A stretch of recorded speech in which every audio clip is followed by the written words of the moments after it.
It's time for Milberger's Gardening South Texas, live from Milberger's Landscaping and Nursery at 1604 in Bulverde Road. During the next 2 hours, our experts will help you with your gardening questions when you call 210-308-8867. That's 210-308-8867. Or come by Milberger's during the show and have your question answered in person. And now it's time for Milberger's Gardening South Texas on 9:30 a.m. The Answer. And welcome to Milberger's Gardening South Texas. We're broadcasting live here at Milberger's at 1604 in Bulverde Road on a little bit of a cloudy day. Dr. Calvin Finch, Mark Peterson, Trace going back and forth. And we will love to have you come by and visit with us here at 1604 in Bulverde Road, or just call us at 210-308-8867, 210-308-8867. Expecting James to call us with a report on his project yesterday. And what you doing in the garden? Tell us a little bit about what's going on. All right, 210-308-8867, 210-308-8867. What's going on in your gardening world, gentlemen? Well, let's when we think about it, let's get a report from Mary and see if there's any monarch activity here at the Certified Butterfly Garden. All right, when you get back around, come on back. Come on. Any action? Oh, okay. All right, 210-308-8867. Yep. Yeah, I haven't seen anything either. We laid the tomato plants to rest. Oh, did you? Yes. Yeah, I probably should too. They are. Have they had it? Yes. And there were a few red cherry tomatoes on there, and we ate those and put the rest too. Oh, you didn't remember the things, did you? No. Okay. All right. The things? I was supposed to divide the seeds up. Yeah. Oh, yes. So right. We had to... Todd, right? What's that? Todd? Greg. Todd. Greg. There's a difference.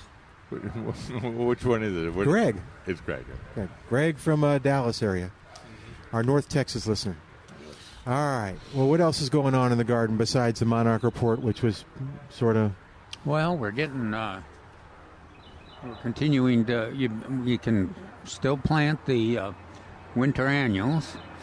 And we've also got some of the summer annuals that are still going strong. Yeah, it's amazing. All right, December 15th, and we still have pentas and whoppers. And what else did you see?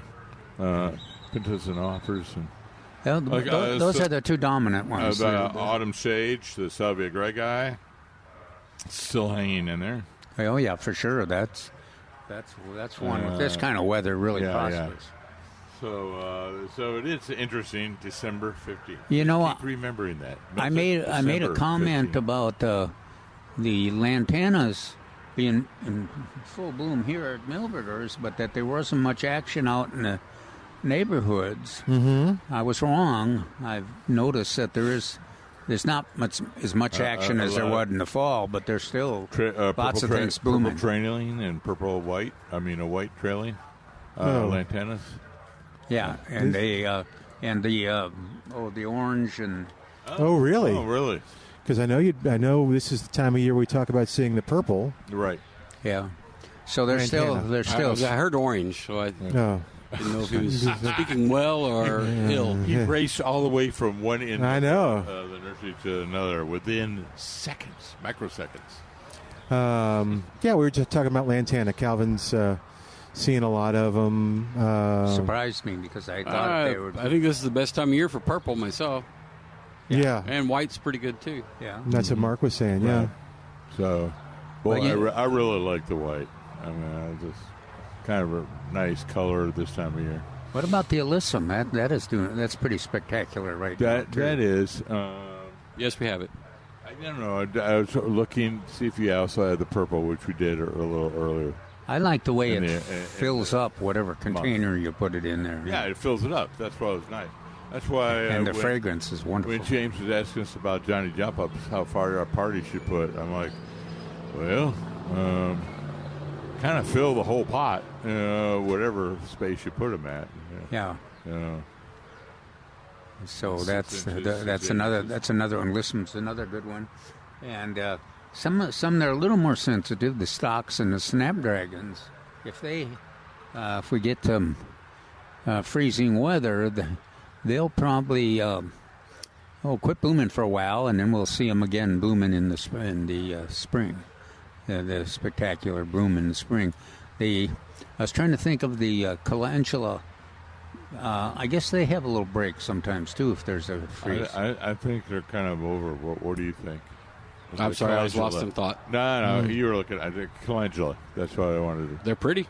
Are they still going? Yeah. Well, do they do the same thing that stocks and snapdragons do? They get the freeze that comes now in January. Do they then postpone their next bloom until? Pretty much. Our normal freezes, they would just not be phased, but kind of like a stock. But if not Snapdragon won't be phased at all. So it might set them back a little bit, but normal winter, they just keep on keeping on. Pansies, of course, are the ones that will really. Yeah, and Mark's violas, too. Yeah, tolerate anything. Well, except 90-degree days in January, maybe that they couldn't tolerate that. Well, there's a kind of a weird orange color there that those UT people might like. In that violas, huh?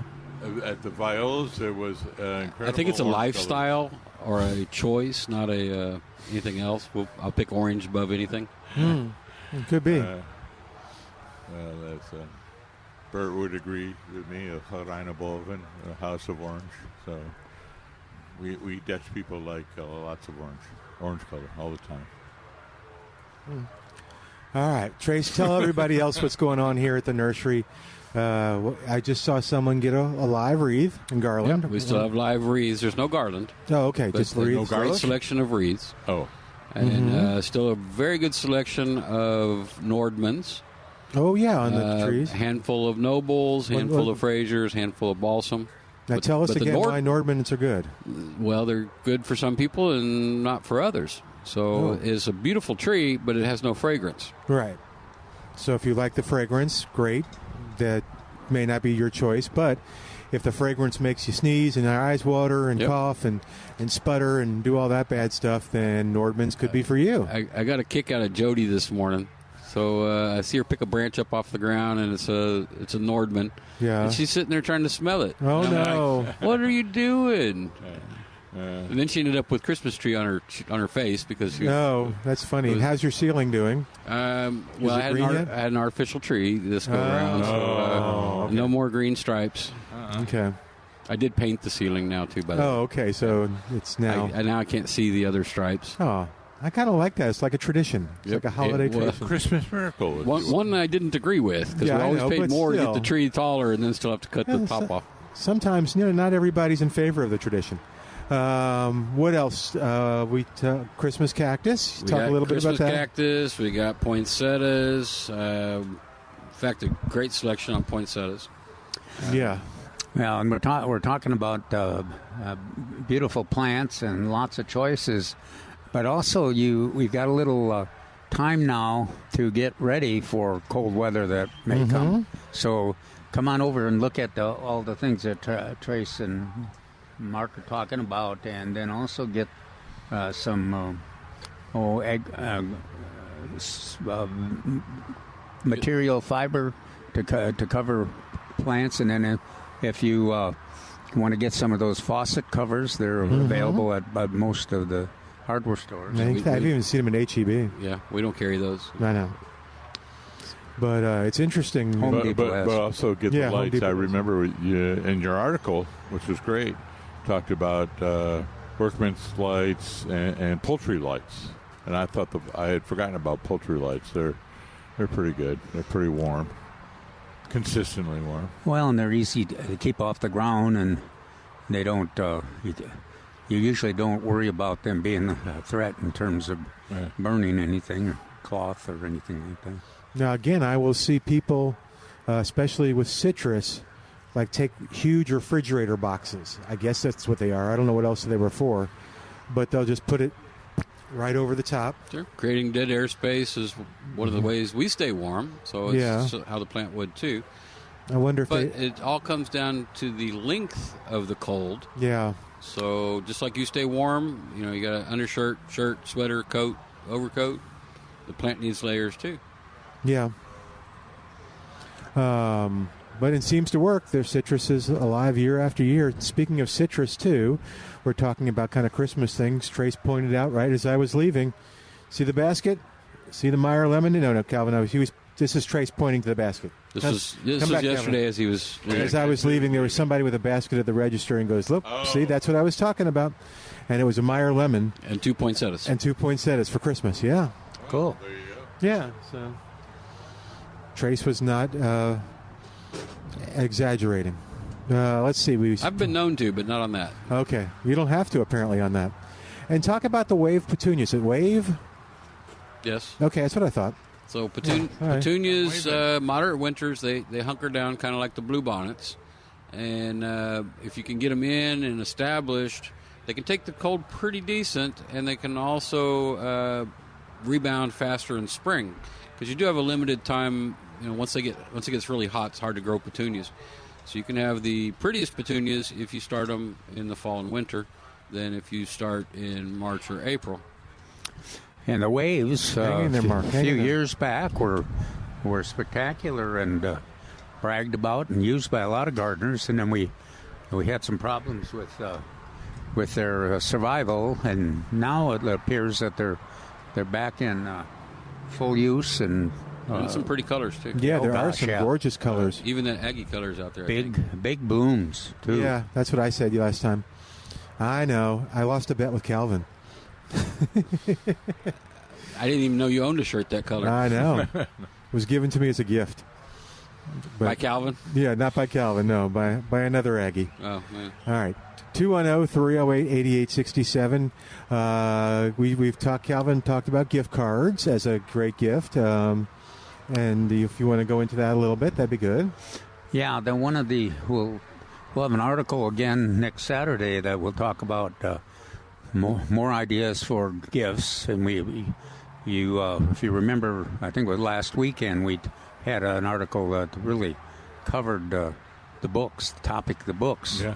We emphasized the books on the monarch butterflies because we had a new book by a local author and another book that was interesting. Plus, the gardeners in this area are really excited by it.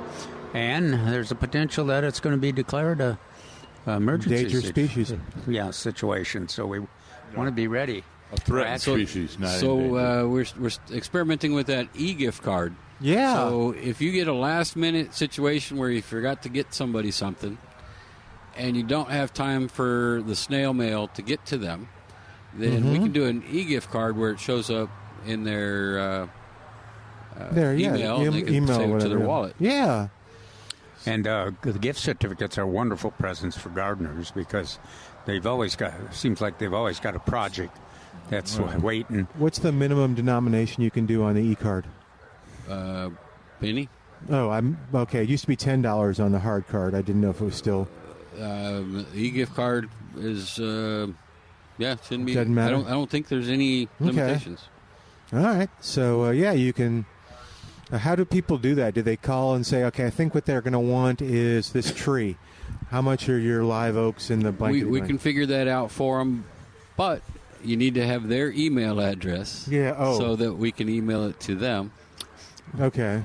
Or if you don't have to wait until the process that Trace is talking about. You can do a regular. Oh yeah, there's still time to get a regular one in the mail if they. Gardener will have it in his hands and ready for action when the holidays are over and when he's got she or he's got some time, and also when we start getting even more shipments of the trees. Yeah. Yes. And always think around January. Yeah, when we mentioned yesterday about the reminder that you also can get access to the CPS rebate for your gift recipient can get it if you've got their address and everything on the gift. And talk a little bit about tools and other hard I guess hardscape. Hardscape would be. There is. I know something. Bird baths and fountains would fit that. So we do sell a lot of things like that. Statues. Not a stocking stuff for Milton. Please don't put a statue in a stocking. You mentioned hoses. Hoses make a great gift, although I think they can figure out what it is by your wrapping. No, they might be able to. You're right. Yeah. A snake or a hose, And you mentioned clippers and... Oh, yeah, good pair of pruners. No gardener should be without. Mm-hmm. Now, I'm mentioned for the first time, I think, a gift that I've just really appreciated. One of the battery-operated chainsaws. I've loved gas-operated steel for years and years. Yes. But they're getting heavy, and I'm getting old, and then most gardeners are content. They want to be able to deal with 4-inch or less of stems and things. Inch diameter limbs. It's pretty much the max. Then you get one of those operated. I'm not familiar with any of the other brands, but there are some competing brands out there.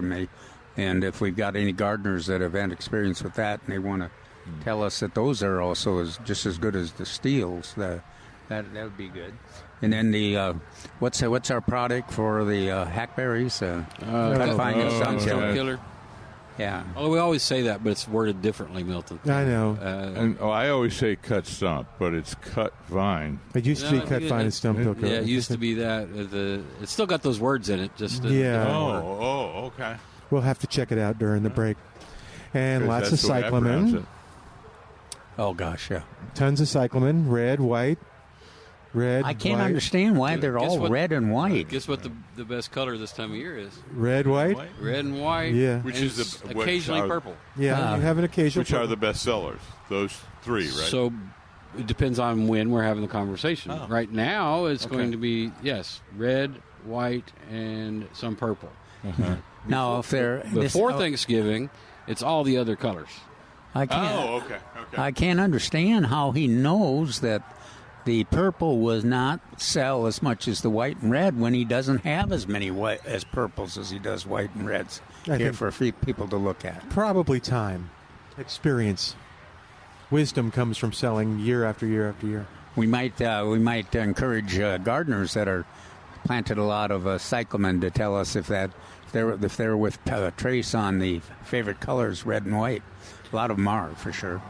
But also, there's a lot of them that like the purple and the red. I think we've had this conversation before. Yes. If you have a street light, the purple actually glows at night. Yeah. I didn't know that. I think you said the white does something too, doesn't the white? Well, you can see it at night. You can't see the other colors at night. Kind of becomes a little incandescent or whatever the term is. Okay. Okay. That's cool on the purple. But yeah, and this is San Antonio. This is a street light, not a personal light. Right. And so you don't have to stand out there with your flashlight all evening. Well, flashlight wouldn't do it. Yeah. Oh. And the onions look like they're selling pretty well. Actually, it looks like I don't want to tell people to hurry and get them, but they might want to. Well, they should. Yeah. Sue's over there kind of giving them all a little haircut right now. Yeah. But plant them. Got a couple yesterday. Yeah. Plant them to get the big bulbs harvested about June 1 or a little sooner. Yeah. But also plant them 4 inches apart and then harvest the green onions as you need them. Yeah. So that's a gift, a vegetable that gives on giving. So, I mean, you can plant them and wait for the big ones and eat the little ones along the way. You said you've got till about June to enjoy them? Traditionally, June 1st is the day. Okay, but you can enjoy them along the way. Right. Oh, gosh, as green onions. Yes. Yeah. Smaller green onions. Smaller white onions, too, or no? Sorry? When are the whites? Same, Bermuda. Yeah. So, I mean, are they going to be ready? When he says green, he's just referring to smaller table onions. Okay. So the same slip. So it doesn't matter what color it is. Yeah, it's just going to be. I thought it was kind of. And Milton's asking these questions because he bought onions yesterday. I did buy some onions yesterday. I bought Which kind did you buy? The Y1015 and what was another one? It was inside. It was also. They're all inside, so we keep them. It was out also something sweet, something. But anyway, Texas Sweet. What's that? Texas Sweet. Maybe so. Yeah, I think so. White. Okay, good. Trace, what was the improved selection of the 10? Texas Legend. Legends. Legend, okay. Because we couldn't think of that yesterday. Legend. And that's an improved. That's an improved 1015? If you can improve it, that's the improvement. Okay. And a lot of folks are so happy with the 1015Ys, they just kind of... We still sell more 1015Ys than everything else combined. I'm with them. They do so wonderful. How did you plant? Have you planted them I haven't planted them yet, no. How close are you going to plant them? Remember you said 4 inches, right? Didn't you say 4 inches? Well, for me, the 4 inches works. Yeah. But the bulb size down. Just make sure. Okay, thank you. Should I be insulted by that? The leafy I don't part know. is up. I smirk a little bit because there was a story about in the old days, a guy bought a whole bunch of roses from, not Milberger's, but another place I worked at, and got a call a couple of months later that none of them were leafing out. Yeah, he planted them upside down. Oh, geez. Even I would know that with roses. That's hard to mess up. But they actually, a long time ago, when we don't have pre-chilled tulip bulbs anymore, do we? No. But when we did, they gave me a bunch to plant and told me which containers and said, basically, plant them the way you think they should go. And so some were planted upside down, but tulips didn't care. No, they just grow. There's a lot of bulbs that'll make it to the surface Just regardless, as long as they're not planted too deep.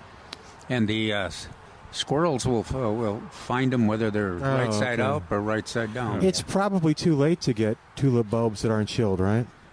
I didn't even get any this year. Okay. We sell less and less every year, so we opted to. Yeah, it's about this time. Okay. And you start planting them first of the year. First chilled of the year, ones. That's correct. But I don't know. This time of the year, we would sell them. Okay. Yeah, but January is when you. So my wife has a bag of hyacinths in the refrigerator because she likes to force them. She's got the little hyacinth glasses, and so she's got 3 of them going now. And then when they finish off, she'll plant 3 more. Okay. I say plant; they're not really planted. They're because they're forced. Yeah. They have the little jars. I've seen them. Yep. Hey, we got to take a quick break. While we do, you give us a call and tell us what's going on in your gardening world at 210-308-8867. More of Milberger's Gardening South Texas coming up on 9:30 a.m. The Answer.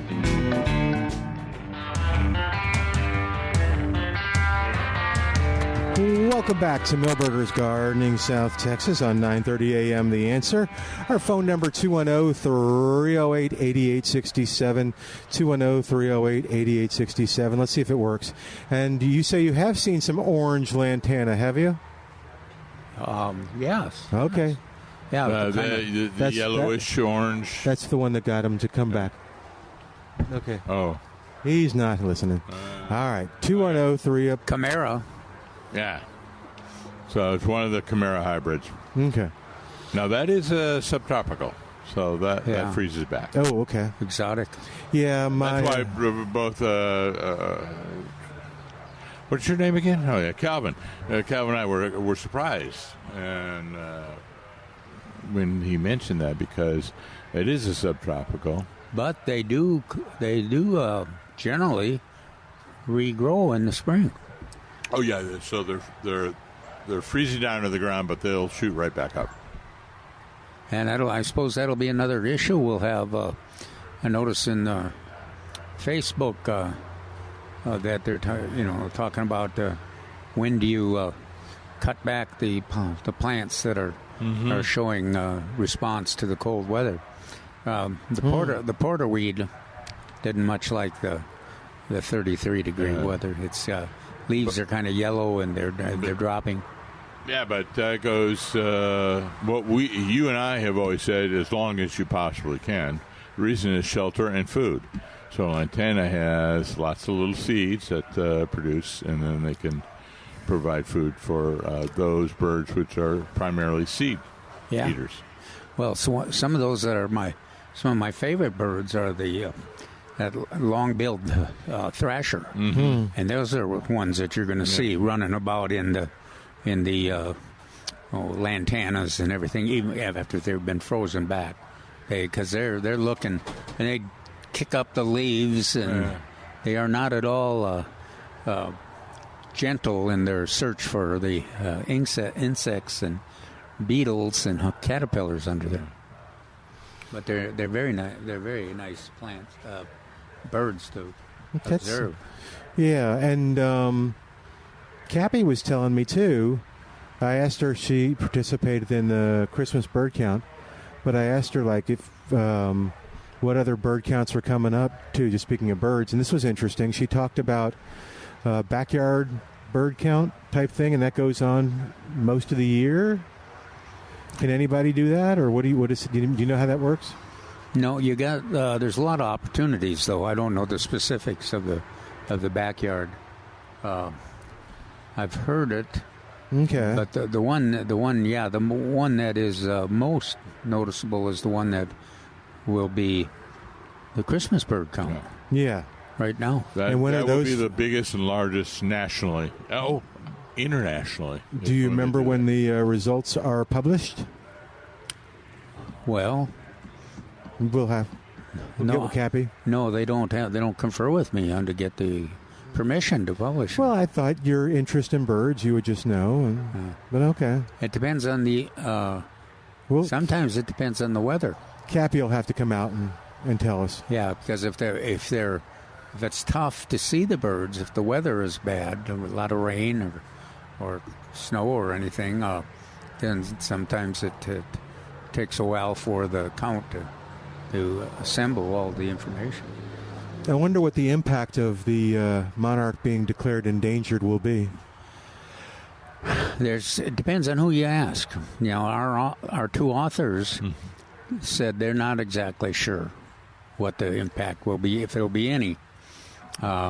It's one of those. That's one of the unanswered questions. Is the threat, the recorded decline in the migrants, is that a real threat, or is it just a temporary, and then we'll see a jump up again like we've seen in the past?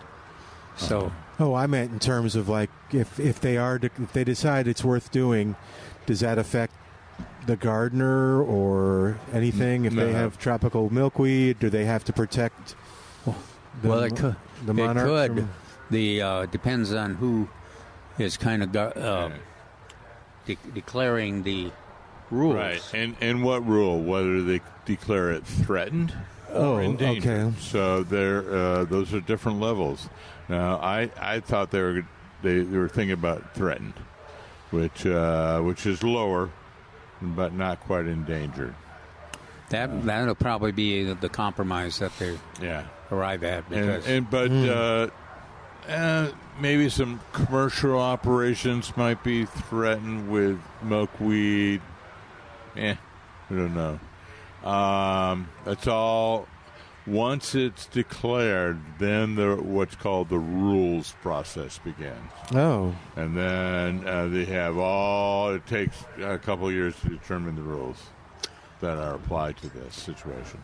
And with the new president elected, there is some chance that the rules will not be passed, or the threatened will not be.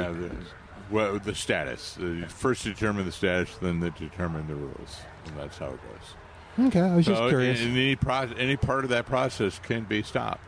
So. Okay. I was just curious. No, because it's an odd, if you do endangered species for grizzly bears, there's an area that they're in, but butterflies are all over the place, and I thought the most insightful view that Monica had was that she goes, maybe it'll be just like snout-nose. Some years they're large, and some years there's hardly any. Okay. Snout-nose hackberry butterfly, which some of you know, makes really wide bands of migrations.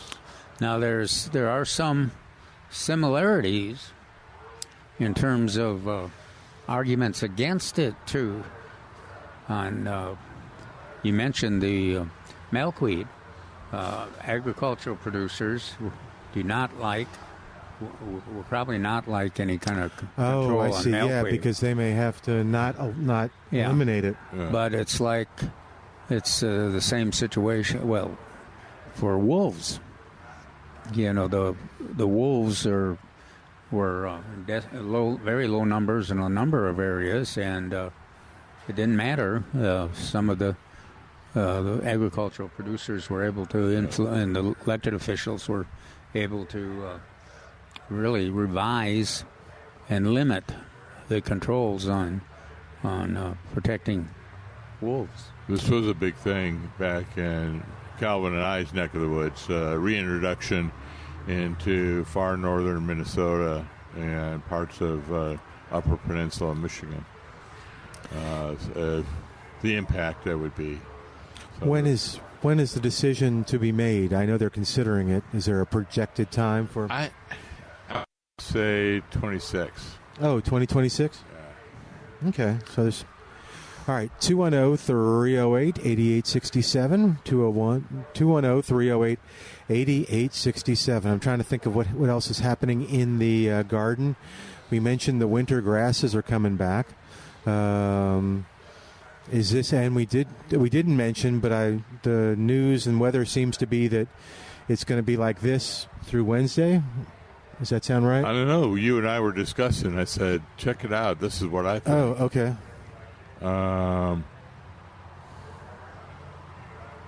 Yeah, it could be. Let me see. A day or so ago, it was like all of a sudden, every day popped up with a small percentage of rain. Yeah. And then I looked this morning and I didn't see every day. Oh.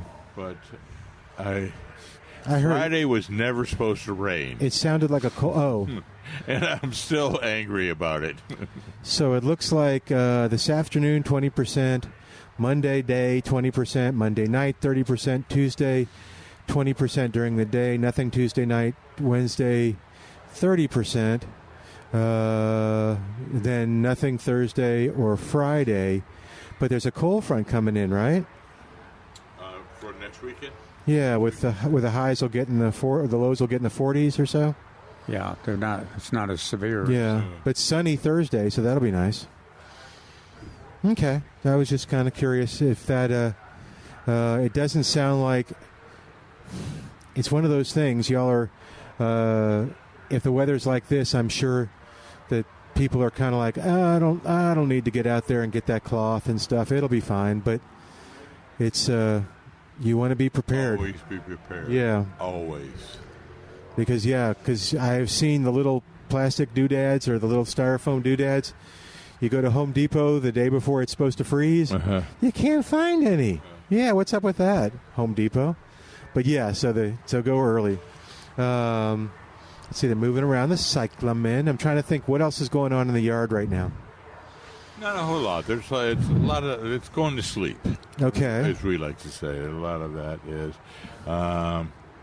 But I don't do a lot of pruning because I want to keep those three things up: shelter, food, and water. Mm-hmm. I want to keep that going right. for wildlife. Yeah, folks gardeners in the San Antonio area especially are faced with decisions about what kind of environment they want in their landscapes. Do they want it manicured, or do they want it pretty thick and lots of cover, lots of food plants and insect hiding places? And the good news is that's kind of like what we talk about. What we're trying to find that middle ground where it looks attractive, your neighbors like it, and it also has a wonderful habitat for the birds and other wildlife. But that's what and it's just like our talk about the butterflies all the time. Mm-hmm. That's another topic that we'd love to have the butterfly population increase and see the migration every year.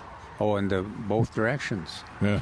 See April going back to up north, and then in October coming back down south. I think we had talked about some of the thrashers or some other birds like blue jays that do a lot of eating insects or looking for insects. So I think in the newspaper they had something about suet, and it's a good time of year for that. And the jalapeno suet. Yeah, pepper flavor. Oh, well, yeah, pepper. and there's a reason for that. Yeah. Why is the reason, Milton? Because squirrels don't like it. Yeah. Squirrels have lips. Squirrels have lips. Birds don't. And the other rodents, it's not their favorite thing either. No. That's why we talk about the squirrels, because they're the most mischievous. But who is it? But The possums. rats and- Yeah, Oh, okay. Possum, rats, and other rascals. Yeah. They don't like it as much either. All right, 210-308-8867. We are going to take a quick break and come back with more of Milberger's Gardening South Texas right after this. 210-308-8867. Lots of birds out here at Milberger's, by the way. Yeah, for sure. On 9:30 a.m. The Answer. And welcome back to Milberger's Gardening South Texas on 9:30 a.m. The Answer. Hey, we practice what we preach, and we had a little event at the station on Friday. And where did we go to get food trays and tamales? And I'll tell you how it went in a minute. But, of course, we went to Pruski's Market. Yay, on Highway 87. And, boy, were they a big hit. I even had a client that was visiting with us who was in the restaurant business, and he said, man, this sausage is great. Where is this from? And, boy, I was happy to tell him. It was Minnesota Swedish sausage? It was not Minnesota Swedish. It was summer sausage, I think. But, yeah, he absolutely loved it. So if you've got a party coming up, or if you want to, maybe it's for the office or maybe it's for your house, go pick up a tray at Pruski's. You just call them ahead of time, place your order, you pick it up the day before, and Pruski's will take care of you. Your guests will love it. They were basically, the tamales were all gone, and there was a little bit left of the food trays, but not very much. So Pruski's Market, if you're looking for outstanding beef, chicken, if you're looking for great quality, and that's where the good food starts, is great quality. A good recipe starts off with great quality food. Pruski's Market is the place to go. Pruski's is right there, and you can get that potato sausage, that Texas Swedish sausage that Calvin was talking about at Pruski's Market on Highway 87 between 1604 and 410, online at pruskismeatmarket.com. But thanks, Edmund. That worked out great. Everybody loved it. All right, 210-308-8867, 210-308-8867. So I have another question for Mark before we get to... We'll do your article after the news break. But, okay, so every now and then we'll get a little gust of wind, and the cedar elm in front of us will drop tons of leaves, which are practically covering the ground. Oh, yeah, you got one right there. Yeah. And what else is losing its leaves about now? Our pecans, since I don't have one now. I don't. Yes, everything is pretty much Except losing oak. their leaves. Some of these, what we call semi-evergreen, live oaks, Monterey oaks, some of the Anaquas, or Anaqua is another. Some of the Texas red oaks aren't some of the doing reds. much, aren't dropping anything. And side note, that's characteristic of a more juvenile tree. They tend to retain their leaves. Oh, really? How As interesting. the tree gets older, they lose that ability. So, but Calvin's absolutely right. Red oaks, the young red oaks are holding their leaves. Okay. But they will be dead, but they're just holding. Oh, them they hold on to them. I see. Yeah, they're not necessarily. Some of them are very colorful, too. Why is that a characteristic of younger trees? I don't know. I just taught that. Okay. Because Well, it's the same as us younger people having hair, isn't it? If you get real old, then all your hair falls out. I see. So, something to do with the dehiscent layer between petiole and twig. Okay.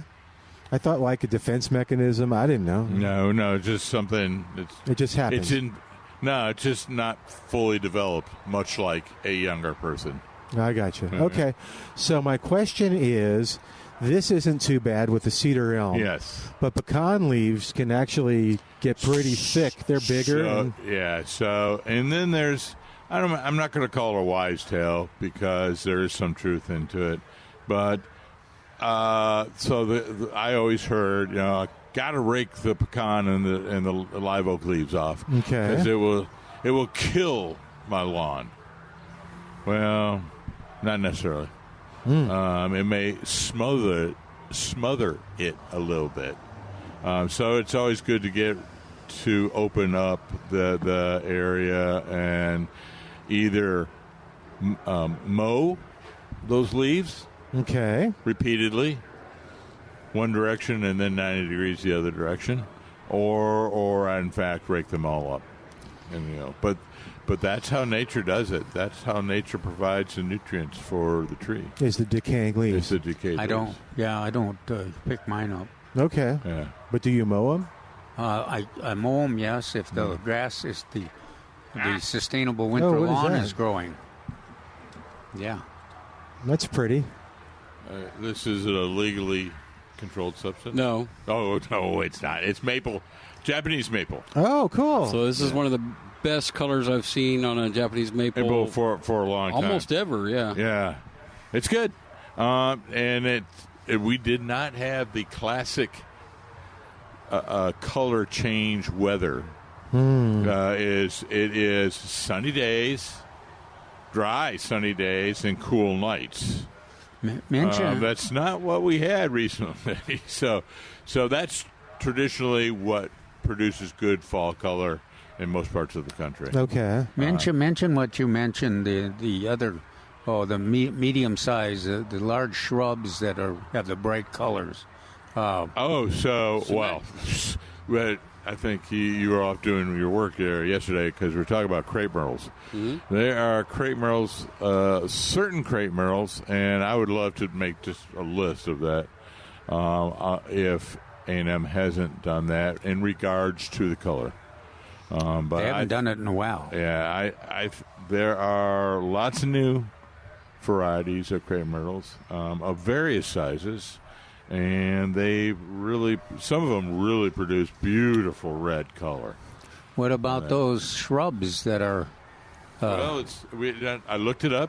I talked growing. about the sumacs yesterday, and so the prairie sumacs, flame leaf. Those two kind of go by the same name or same scientific name, two different names. And then there's the evergreen sumac, which we have, is beautiful. And then we have the aromatic sumac. I couldn't remember the aromatic's name. So these are all different sumacs. They produce various colors. So like the flame leaf and the prairie produce the most red. Evergreen is more, what we would say, maroon, maybe? Maroon color? I don't know. But then there's little shrubs here and there that have yellow, lots of yellow in them, and they all escape my name right now or mine right now. Yeah. What about the issue of the plants reseeding and spreading, like we had in my neighborhood?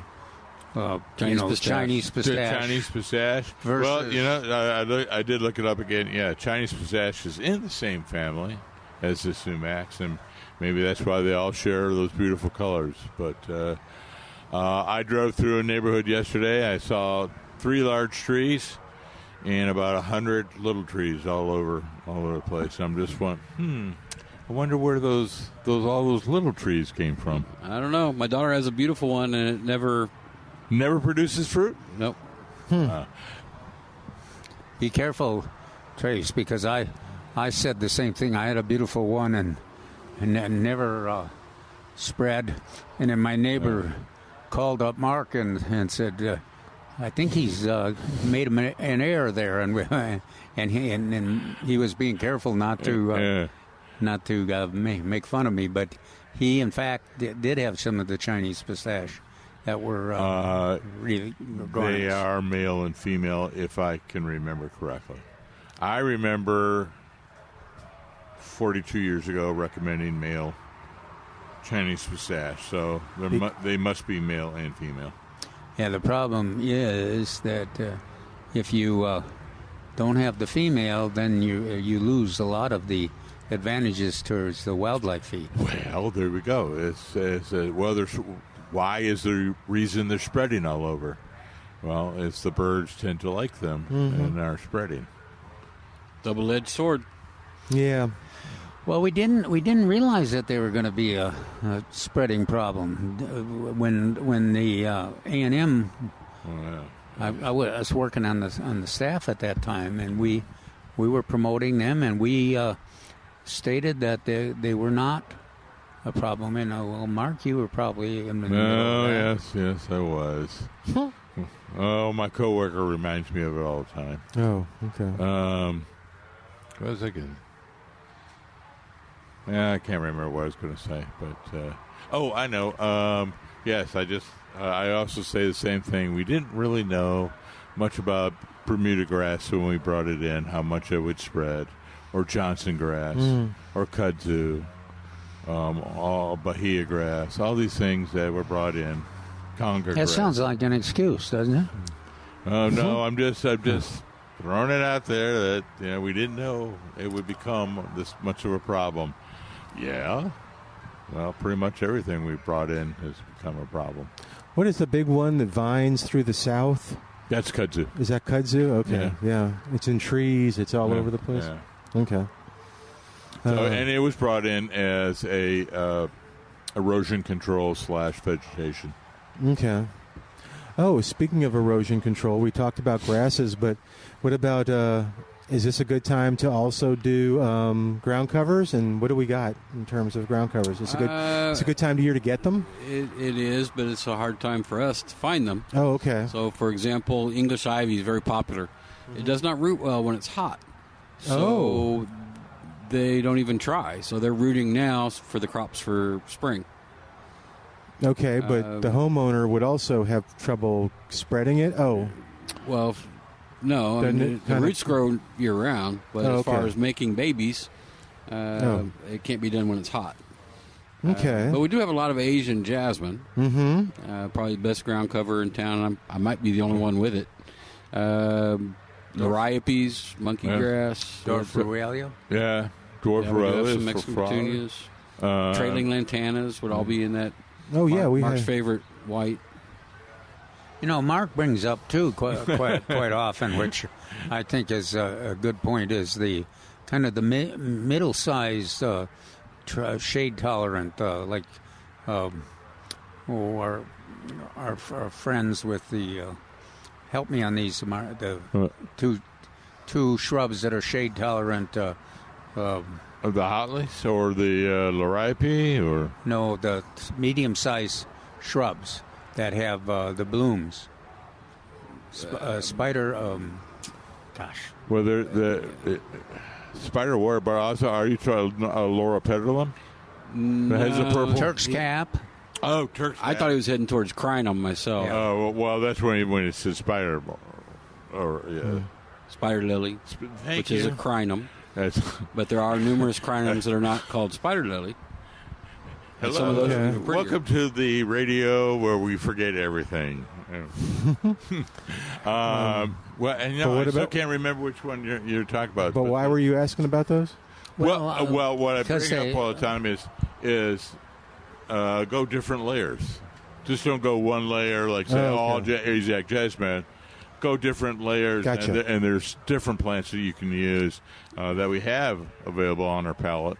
And they're tough enough, aggressive enough that they can kind of keep their own and cover the ground, so you don't always get anything new coming up. Gotcha. All right. Well, we need to take a break. Get you caught up with the news.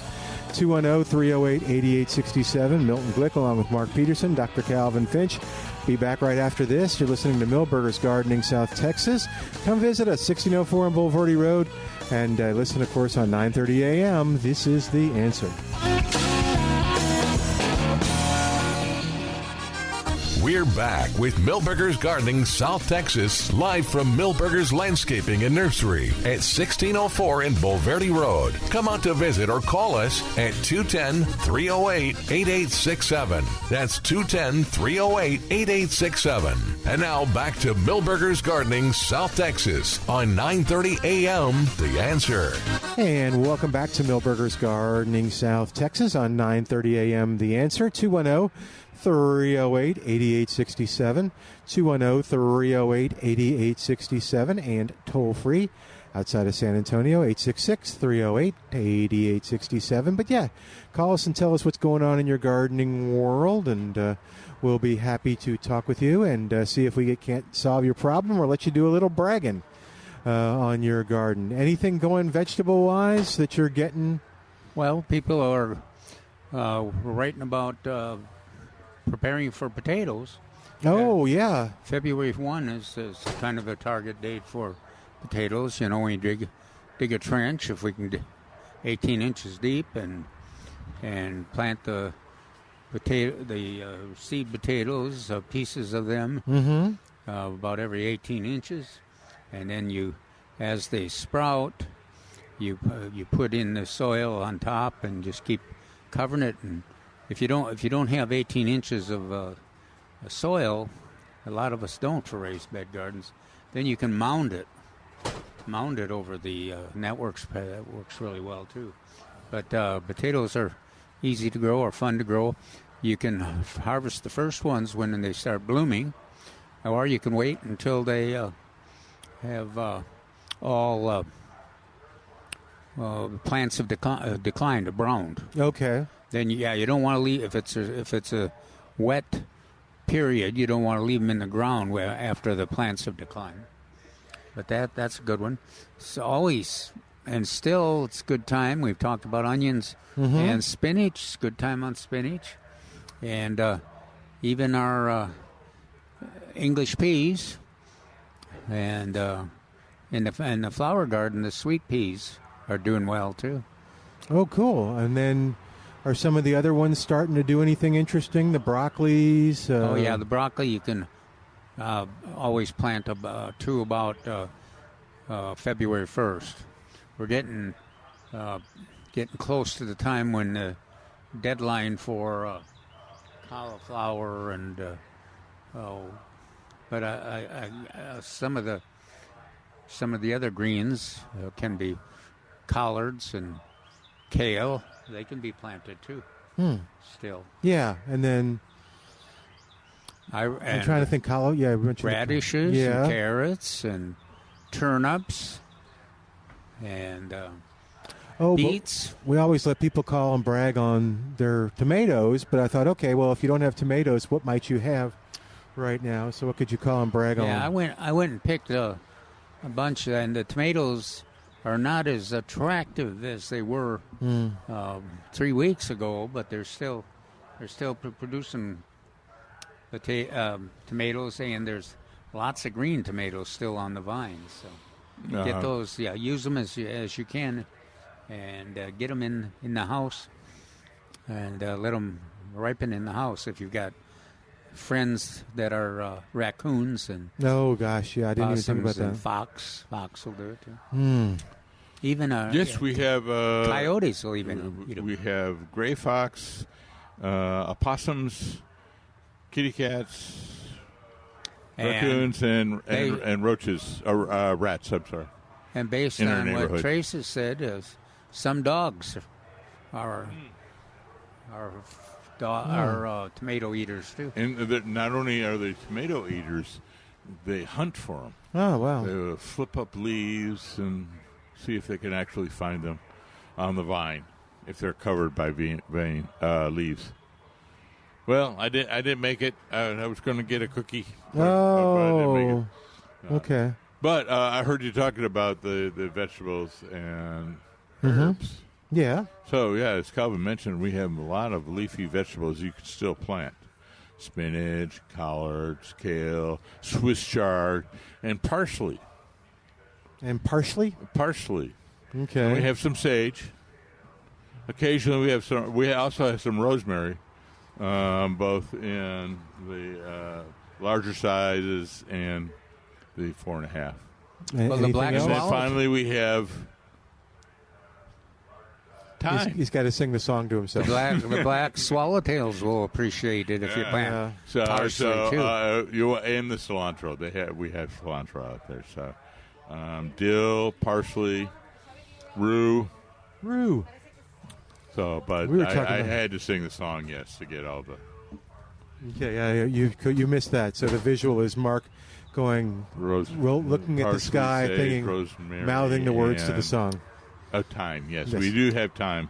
We haven't mentioned today yet about the living Christmas trees. We've got a wonderful collection of cut trees, but we've also got some living trees, and two of them that I've used in my landscape in the past are the Arizona cypress and the Deodorata cedar, and both of those work well in the landscape. What you do is they have pruned them to in the Arizona cypress. It doesn't really need to be pruned for a Christmas tree shape, but they did do that for the Deodorata cedar. Identify where you're going to put that tree in your landscape, and then you dig your hole, and then but you use the living tree with the roots on it for decoration for your holiday tree too, and that's you get double bang for your bucks. You got to be prepared that it's going to be a little heavier than the other tree, but and then what other varieties we got there? So we got the trimmed rosemary, the pruned rosemary, and we got the fourth one. There's four of them. Arborvitae. Yeah. And then we also have Blue Point juniper, which is a narrow columnar juniper, which I really like. It's one of my favorites. But, so it's 5 on that. All right, we'll have to get Mary. Keeps walking back and forth. We'll have to find There's out. Mary. Oh, we'll have to get you to come on up Isn't here for there a second. song like that? Where's Mary? What's Where's it? Mary? I don't know. Oh, something What in the 60s are we invasion. hearing out there? I want to hear. We always focus on monarchs, but Mary's in charge of the butterfly garden, and so are there other kind of butterflies? plants? What Yeah. other What other kind thing? of plants is she promoting? In the Yeah, What so kind of plants are you promoting? we in always the focus on the butterfly garden? monarchs, but there are other butterflies, I imagine, in the certified butterfly garden. Are you seeing anybody else, or is butterfly season in San Antonio over? Well, it's been a little Well, chilly. grab the microphone so we can hear you. It's been a There you little go. chilly, Okay. so I haven't seen a lot. I saw a week ago. I saw another monarch Oh. still floating around when it was sunny. Yeah, that made me. That. I guess do they protect themselves and just kind of hunker down in weather like this? I guess I do, because as soon Well, as I it gets saw- warm and warms up, I seem to see admiral butterflies and Okay. other. Yeah, we saw the admiral this morning. A border patch. I saw a big orange one. Huh? I saw a big orange one this morning. Did you? Yeah. Well, that must have been the one on the vine. So The Gulf Artillery. yeah, that's usually the orange one that's kind of wide and rather than it's not as rounded as the monarchs are or the queens. Haven't seen many queens or anything in my landscape. No, nor have I. It's, Did you what's blooming and growing in the butterfly garden now? Right now, I've got pansies and viola. Okay. So those would be good if I want to attract butterflies? Yes. Okay. It attracts them. I have still some zinnias blooming. So you still got the zinnias? I still have a few zinnias Oh, in there. cool. Yeah. Yeah. I cleaned out the ones that were done. Yeah. Planted the pansies, but Yeah. Alyssum and calendula. Got any go? no, I didn't plant any of that. Yeah. I thought you had some in there. Of course, stocks. Do you have stocks? They're Yeah, we have. They're close to you. Yeah, we have stock, but I didn't plant them in the garden this year.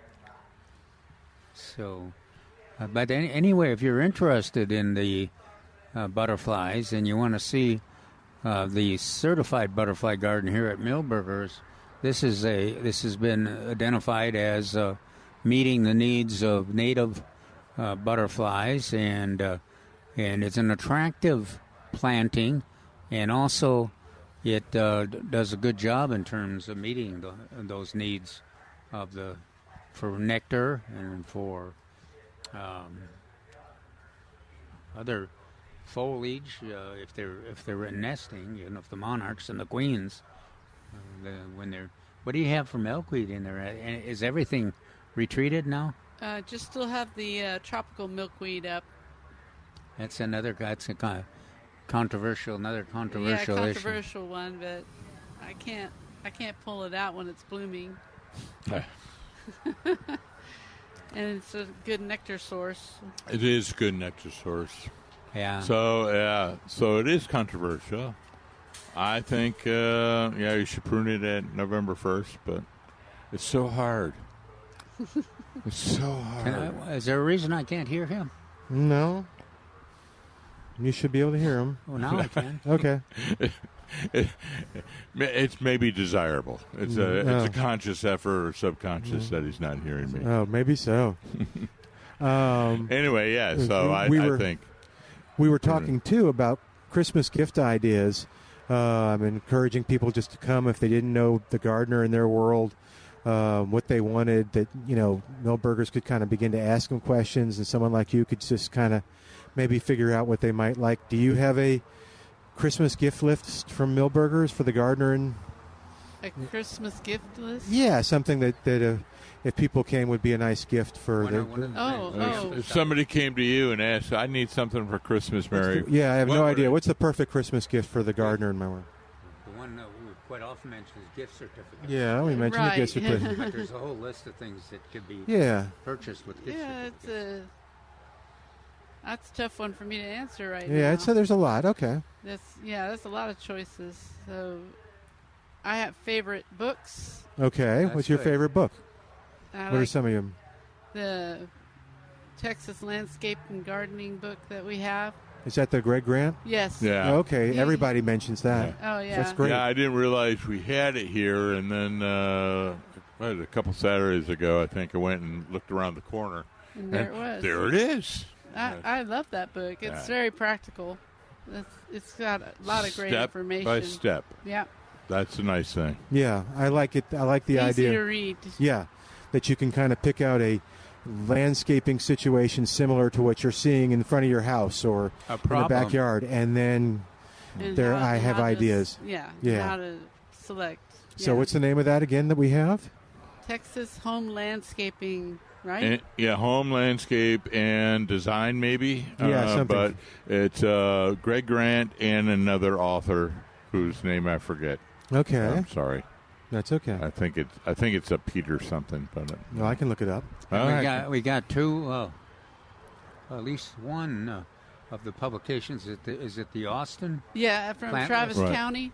So that's I call that the purple book. I have one here right here. It's one of my favorite. Grow green, native and adapted landscape plants. Oh, okay.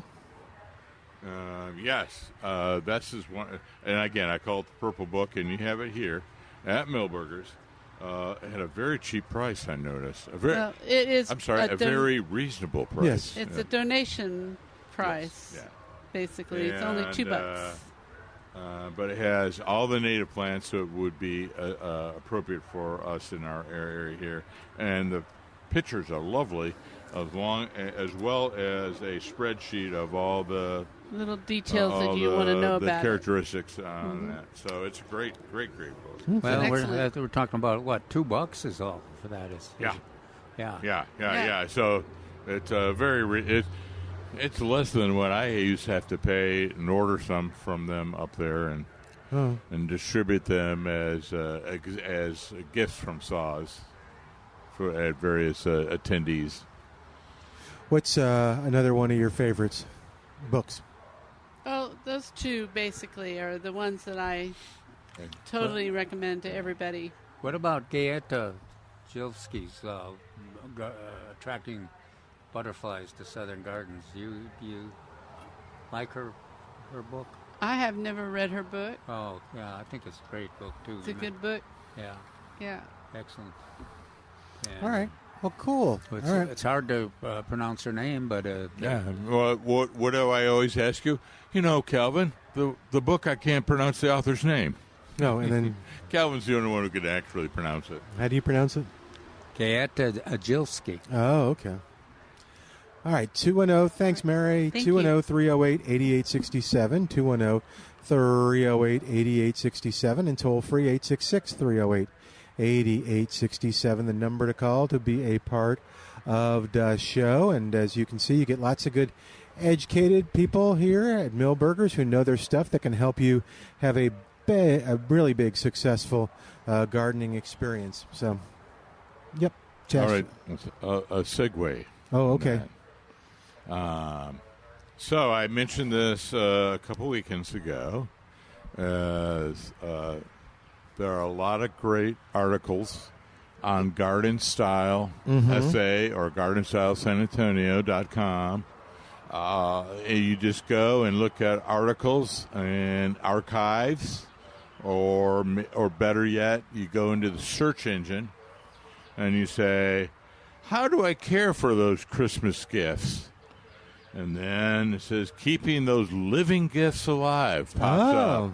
And a fantastic, intelligent, as well as handsome author provides you with the how to keep your poinsettia alive and your amaryllis. Remember, one of the Jameses called us up and talked about his amaryllis.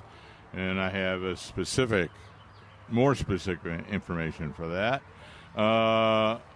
Orchids and the Christmas cactus. And so it has all instructions on how to save it. Interesting, a lot of these light-sensitive plants, get them to bloom, you would start shading them around September 22nd. You know when that is? Oh. What happens September 22nd? Is that fall?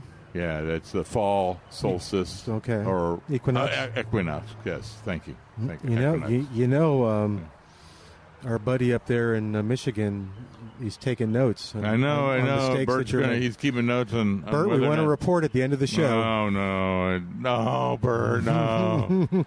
But anyway, for James, I said, when the flower stalk withers, you cut that off, but you leave the leaves on the bulb growing as for long as possible, and approximately August, late summer, they will finally die and cut them off. Well, I should also add, you water in a little bit of soluble fertilizer during that time, but I can't tell you to water every week. It has to be when it gets to the top 1 or 2 inches dry, then you water, because it's a bulb. Okay. And then 6 to 8 weeks before you want to start blooming, then I'm sorry. No, we cut the leaves off when they wither, and then we put it in a cool, dark place. And then 6 to 8 weeks before you want to start blooming, you bring it out and start watering it again and fertilizing it again. Okay. Hey, we got a call from James, but we're going to take a quick break so we can devote some time to it. 210-308-8867. James, don't go anywhere. We're coming to talk to you right after this on 9:30 a.m. The Answer.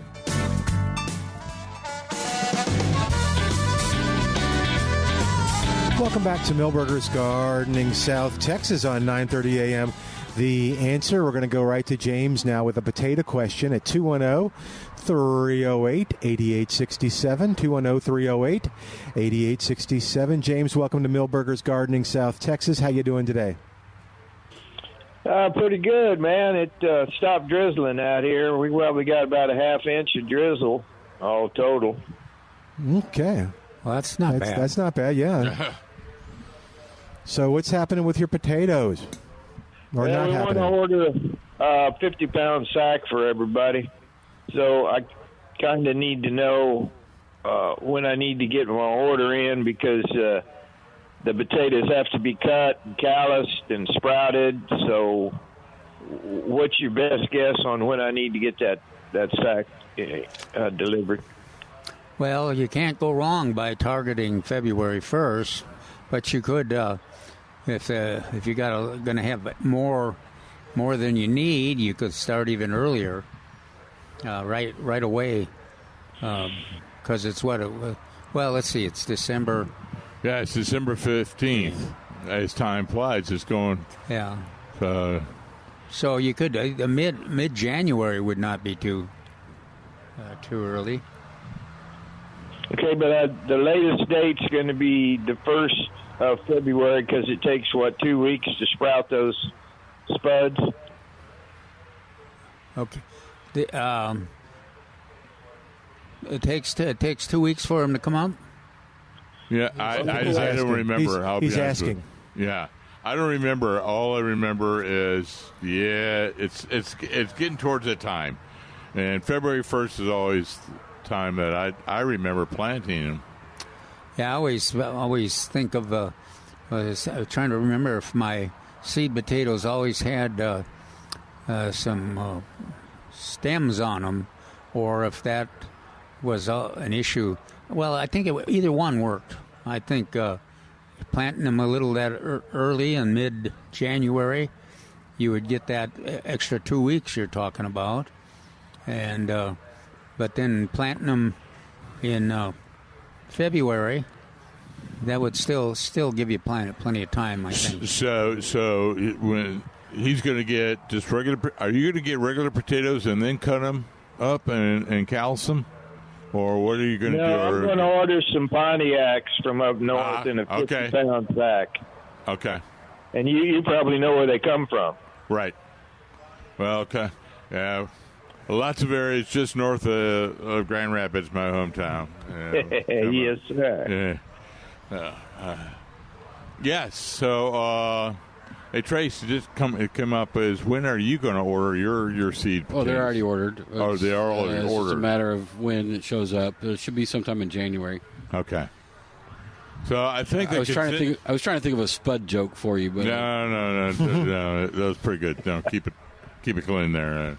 So I think the consensus is mid-January, and then depends on how well they are ready to go into the ground, whether or not you're going to go late January or early February. So around that time, it sounds like. They're pretty tolerant. Yeah. Okay, that answers all my questions. But I'm hoping I can get one of those 50-pound sacks of potatoes that have the indent on it, the Pontiac indent. Mm-hmm. Those are really cool bags, man. How much room do you have for 50 pounds? Oh, we got 7 or 8 growers out here that want potatoes. Oh, okay. I was going to say, okay. I was making the hand gestures of splitting up. Yeah. You were splitting them up. So. That's as bad as having about 10 packs of onions and trying to plant all of them. Thank you, James. All right. Good luck, Bye. James. 210-308-8867 is our number, 210-308-8867.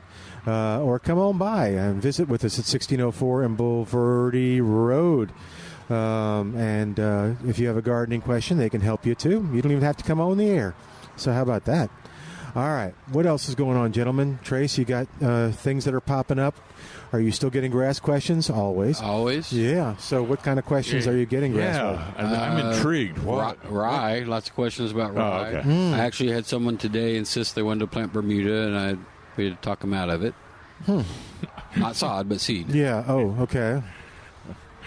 Because had to talk them off the ledge on that, if yes. you will. Because it's too I don't mind taking his money twice, but that's what I was going to yeah. have to do. So Yes, it's too better early. to be honest and give them the correct information. So if I plant Bermuda seed now, it will not grow. Something will happen long before it's warm enough to come up. Yeah. So birds are going to eat it. It's going to wash away. It's going to blow away. Something's going to happen. So, all right. You got 6 months before you Now come up. you did distinguish. I know there's Bermuda sod. Correct. So if I wanted to get Bermuda, can I do it with sod now? Yes, Okay. because it already has a somewhat of a root system. So the root system will continue to grow. Especially if you get it from a place that has a good reputation. Mm-hmm. And, Like Milberger's. So the newest one is Tiff Tough. Okay, I remember us talking That's a about. sports field Bermuda, so it handles foot traffic better than most of the others. And in fact, we got 10 pallets we're bringing in Wednesday for 5 for a job and 5 for a customer. If I was wanting a Bermuda, that's the one I would do. Tiff Tough? Tiff Tough, yeah. It's an upgrade from the old Ford 19. Several breeding ancestors are on that, and so it's relatively short. It has great tolerance, foot traffic tolerance, and it's very drought tolerant. What I like about it is it actually tends to keep its color during the winter, where all the other Bermudas are going to go to sleep. It tends to not go to sleep as fast. I always forget that part, but Trace is actually very much correct. So a few years ago we had snow. When the snow melted, the Tiff Tough plot outside was still green. Oh, wow. That's interesting. Yeah. And then what about some of the other grasses in terms of planting? Zoysia, no problem. Okay. You can plant it when the top is complete, just like Bermuda. When the top is completely dormant, you can plant it. It's easier, and the root system will still grow all winter, and it actually it should be an easier transplant. They need to be rolled. Yeah. Yes, definitely. And Even when they're not actively growing. And where do folks get rollers? Any of those little rental places. It's basically Okay. a 55-gallon drum with a handle. And when just push it. when you get it home, you fill it up with water to give it the weight. You don't fill it more than a quarter weight. Oh, why? A lot of people will fill all of it, and so then it's really hard to push. You can't push it. So just a little bit of weight is good. It's about a quarter of the tank, of the roller. And you're trying to make the soil soil-to-soil contact. Yeah. So like a peanut butter sandwich, when you squish the two pieces of bread together with the peanut butter in between, it acts as one. Yes. You need that to happen. Okay. So now I'm hungry. Thanks, Trace. What about the... what's the one that we like now? Pro Vista? Yeah, Pro Vista. I don't see a reason why not to. Okay. And again, remind people why that's a good choice. Well, out of the St. Augustine's, it's bred with a whole lot of other varieties to get specific characteristics. So Palmetto for some shade tolerancy, FJ Select for some shade tolerancy, and shorter stolons, so it doesn't have to be mowed it doesn't grow as tall as fast. Floritam for its drought resistance, insect resistance, and fungus resistance. And then they went a step further and made it glyphosate resistant. Yeah. So glyphosate works no matter what the temperature is outside, unlike our weed-free zone and some of those others. Very temperature sensitive. Glyphosate is not. Works slower when it's cold, but it still works. So how often have you mowed your lawn? When was the last time you mowed your lawn? When's the last time my wife mowed the lawn? When's the last time your wife mowed the lawn? When she set up the Halloween ornaments. About the what? Oh, the Halloween? So it's been, wow. So October, November, December. So almost 2.5 months to 3 months? Yeah. Does that sound about right? I haven't. Al back at the station said he hasn't.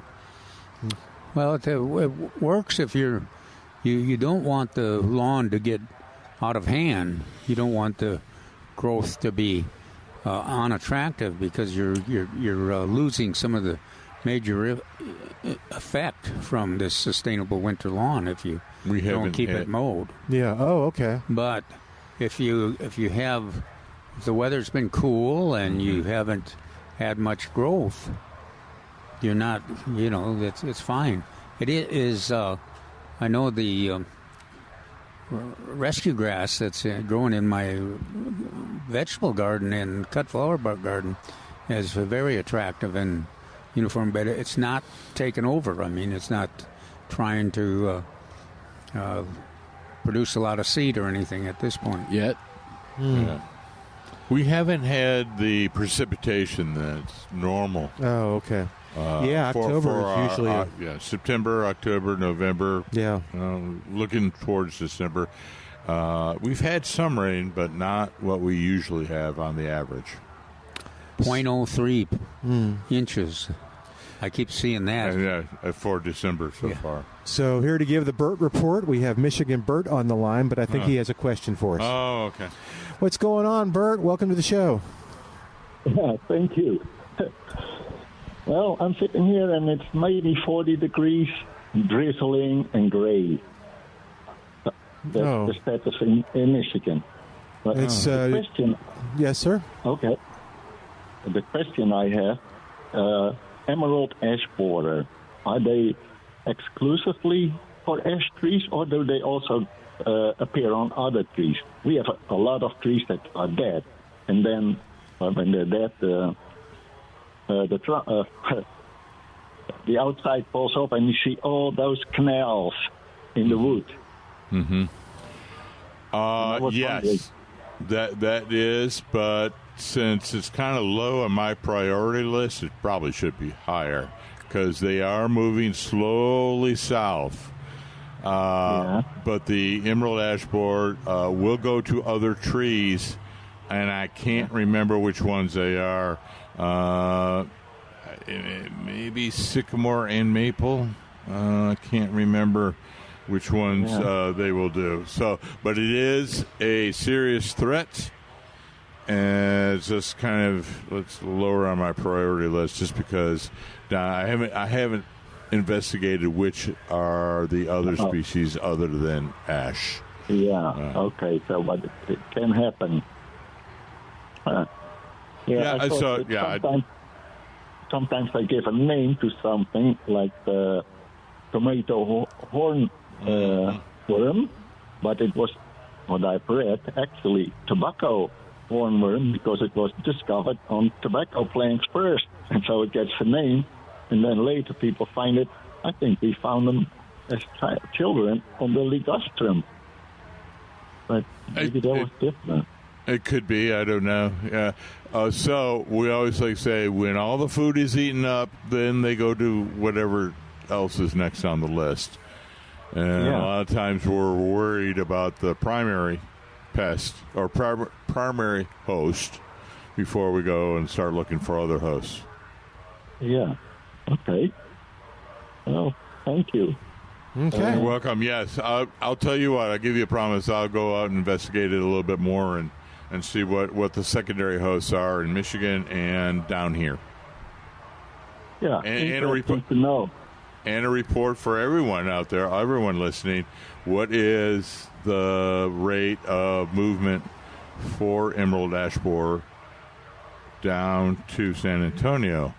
The theory is, much like gypsy moth, it gets too hot at night, during the summer, and especially at night.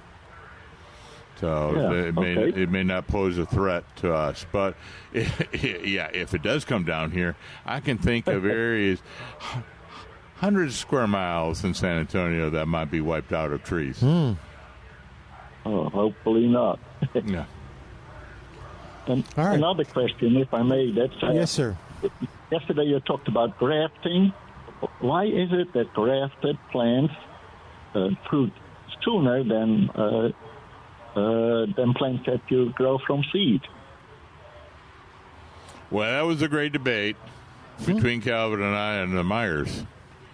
Normally on grafted, they want to increase production quicker. So you graft a more mature or a sign onto a rootstock, and you tend to get fruit quicker. And also, the rootstock is going to be able to handle the local area, local soil conditions, and then you have the improved stock grafted on, which has the better fruit. And we do that because lots of times if you grow something from seed, it takes a long time before it matures to fruit producing age. Yeah, then it has to go. But we were wondering why both Calvin and I have never really seen an issue on Myers. So the more I thought about it, I'm going, the rest of the day I was thinking, Calvin's right. If I think back, I think I've ever seen an issue. Does it just? It's either a death, or it's the top is still alive. Yeah, top is alive, or if the top dies, it comes back from the root. And so I don't know. I was going to look that up. Go back and look and talk to some people on that. But the idea is that on a grafted product, you have an improved fruit on top, and then you have a root stock on that, which is able to handle the local climate. Yeah. Climate conditions. Okay. Soil and climate conditions. Yeah, I had a little citrus tree. I forgot what it was, and the top died. I thought that the lower part, the root stock, maybe that was sour orange, and that lived. So I cut it off and grafted another piece from another orange tree on it, and it grew. It did peel over, and it worked. So don't throw your old rootstock away. Well, it's the sour orange or trifoliate orange is a very aggressive plant, given the opportunity. Yeah. Okie doke. Okay, well, thank you very much. Thank you, Bert. All right. Yeah, Enjoy the cold weather up there. Yeah. It's it's cloudy and wait a minute. It's 40 and drizzle. Is that right? That's what he said. Oh, that's an excellent day in Michigan. Oh, that's a fine day. Yeah. Okay. How would you describe our weather to Bert? Cloudy. Our weather, it is damp. Maybe a end of April type of day. It's about 70 and cloudy. Terrible. Mostly cloudy. All right. Thank you, Bert. Yeah, thank you guys for helping me out. Bye-bye. Bye-bye. Always. Yeah. Thank you, sir. We're going to take a quick break. While we do, you give us a call, 210-308-8867, 210-308-8867. More of Milberger's Gardening South Texas coming up, live from Milberger's Landscaping and Nursery, 1604 on Boulevardy Road on 9:30 a.m. The Answer.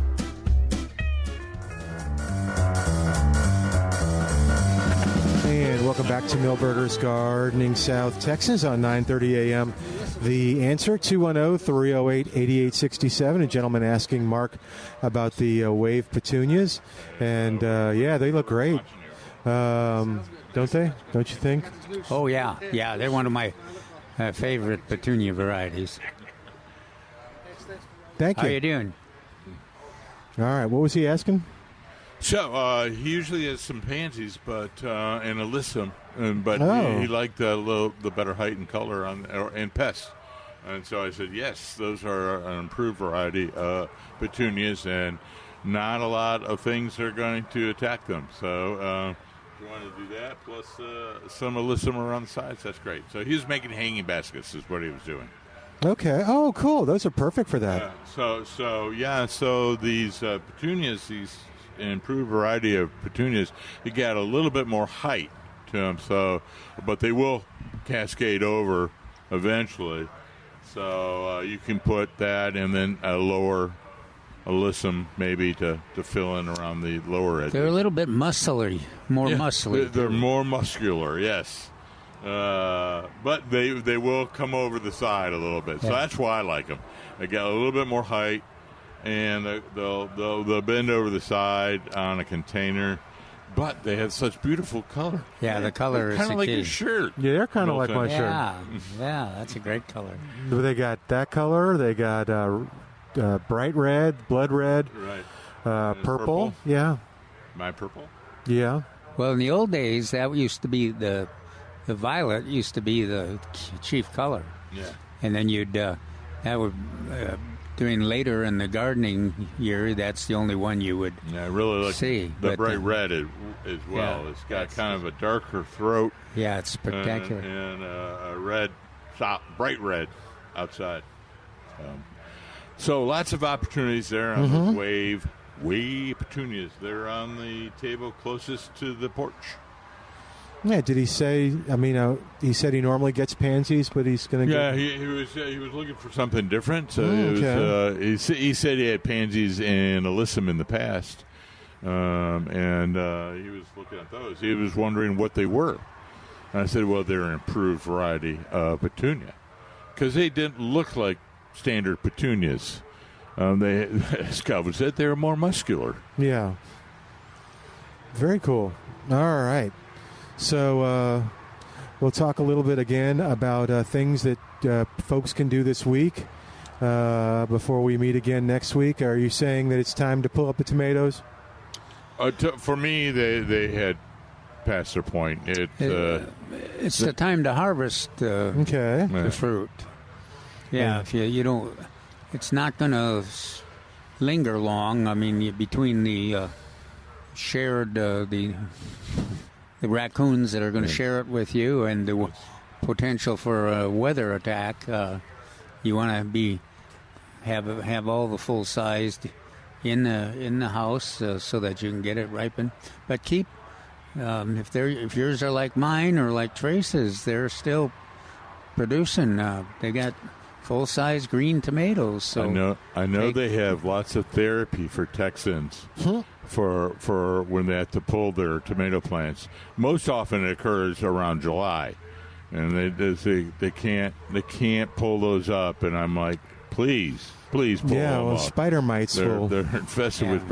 Well, something similar happens in the winter fall. too. In the winter too. Oh, you get spider mites in winter? Well, not necessarily that, but it's just time. Okay. It's just time to pull those tomato plants. Well, that's just like the porterweed and all the other plants that the chemistry, the mechanics of the production of the plant cannot deal with this kind of weather. Now, are porterweed perennial? They are in the Caribbean. Yeah, I was going to say I've never known them to be. Okay, but then again, that Calvin's right. Well, in their native habitat, they are. They're not even. Are they root hardy perennials or no? They won't come back. I believe they will there, but not. Yeah. I haven't seen any come back here. Yeah. I know some gardeners are trying to put them in the greenhouse and see if we can keep them alive. Yeah. That's an experiment, but so far we haven't had a lot of success in the past years with that. I've never heard of any. Yeah. But you know we have a great success with a lot of the subtropicals. That as long as we get them in the warm area, we'll protect them from the freeze. They do all right, but porterweed is a little more sensitive to it. And then you've got the paper there. You're kind of going. Yeah, I'm looking at the things to do this week in the garden. So we talked about this a little bit. We talked about the Christmas gifts earlier. We each have our favorites, but I think we all would say gift certificates are the greatest, whether you use an e-card or hard or whatever gift certificate they have here. And then bird seed and suet. Suet's about time of the year for suet. All right. So that's something you could do this week. Right. Christmas trees. Christmas trees. But don't forget about the living Christmas trees. What about preparing for the next cold front that it's going to be here sometime? Right? It will always be here sometime. Okay. So that's always a good idea to be ready for action. And that's what Calvin's article was based on. Oh, okay. It was talking a little bit about what you should be prepared for. Yes, historically it will happen again, as Trace likes to say. Theoretically, it might happen. It might happen sooner than later. What did he say? Historically, it will freeze again. Oh, that's Trace's favorite. And I said, theoretically, it will happen sooner than later. Yeah. Well, we've talked about, in late summer, we were talking about you can prepare to... You may have your tomatoes until Thanksgiving. Yeah. I know that. I mean, it's not unreasonable to expect that we'll have them at Christmas. Yeah, Yes. Christmas tomatoes. Christmas. It's a Christmas miracle. It is. So what else? And the one thing I've emphasized, if you're looking for a stocking stuffer, we've talked about the poinsettia, and another good one is the cyclamen. You know, for $6, these are spectacular. They're in full bloom, and they will survive in full bloom for, at least in my house, they survive for a year. And if you can put them in a eastern exposure, not direct sunlight, and keep them watered, and they respond very well. Last night at my church's Christmas dinner, they had like a silent auction, and I came around the corner, and lo and behold, what had somebody prepared? A cyclamen little display, and it was on sale. And I went, "Oh, somebody listens to the show." Yeah. So it was a white cyclamen little display. But yeah, it's perfect. I didn't know how much it went for, but I went, yes, somebody listens to the show. And what color cyclamen did they choose? They chose white. Oh, just white. Okay. Yeah, just white. I, of course, were gone with white and red. Yeah. No problem. Christmas color. That's pretty cool, though. But yeah, it was. I let out a guffaw. So it was like kind of turned a corner and went, ha, ha, ha, ha. Then we have, I think they're still on sale, but we didn't talk about them much, where the irises, the fall. Oh, the bulb? Yeah, I think they're mostly rhizomes, but they... I meant the... spring bloom and also bloom in the fall. Double blooming... Narcissus and what the white... the reblooming bearded iris flash. Oh, yeah. Bearded iris. And maybe some paperwhites from the other narcissus side, or the narcissus side. Yeah, paperwhites are wonderful. Oh. They will come back if you pick the right selections. Yeah. And the deer do not eat them. Yes. And most deer do not eat irises either. Oh, is that right? Yeah. Oh, yeah. And So that's what I say, like iris and daffodils. I wonder, is they, all they this... like hyacinths, so I'm kind of worried about Trace's hyacinth. Is all this wet, cool weather going to make my oxblood lilies going to go, whoo, yeah? The opposite could be. Could be? It could be the opposite. Oh, the opposite. Yeah, but I don't think we have had enough wet weather. Emphasis on the wet. Okay. Weather. Now, I know some of those that I had moved from an area and planted in rows just so I could have them be successful. They have come up. Oh. And I got the foliage. I haven't got any blooms, but there's foliage now. Good foliage. Ooh, I wonder if I have foliage. We have a weird thing that's popped up. I'll have to take a picture of it for you. Beautiful foliage. Initially, it's a kind of a bright green. Yeah, so, just looks like two leaves. Looks like our the one that grows in the comes up in the when it rains. Yes. Yeah. Oh, the spring rain lilies. Yeah, the foliage looks a little bit like the rain lilies. Okay. Only a little bit greener. Okay. I'll have to take a picture, and y'all can say, "Yep, that's what you got, Milton. It's coming up." So you think yours that are coming up are going to bloom too, or no? Not today, not this year, I don't think. Oh, okay. You'll just get the foliage. Yeah, and they'll develop some root system. Okay, that's good. They'll be ready for action next spring. All right. Well, cool. All right. Well, we're going to start to begin to wrap things up here. We hope you have a wonderful weekend. You can find Calvin's article in the Express News. And, of course, you can go and find everything that we've talked about from the events. And then we've got more to mention coming up to the sale items at millburgernursery.com. That's millburgernursery.com. Anything else, guys? Is that it? Can't think of it. All right. We'll see you next week. I'm Milton Glueck. Thanks to Al for doing a great job. Thanks to you for listening. You're listening to 9:30 a.m. The Answer. Bye.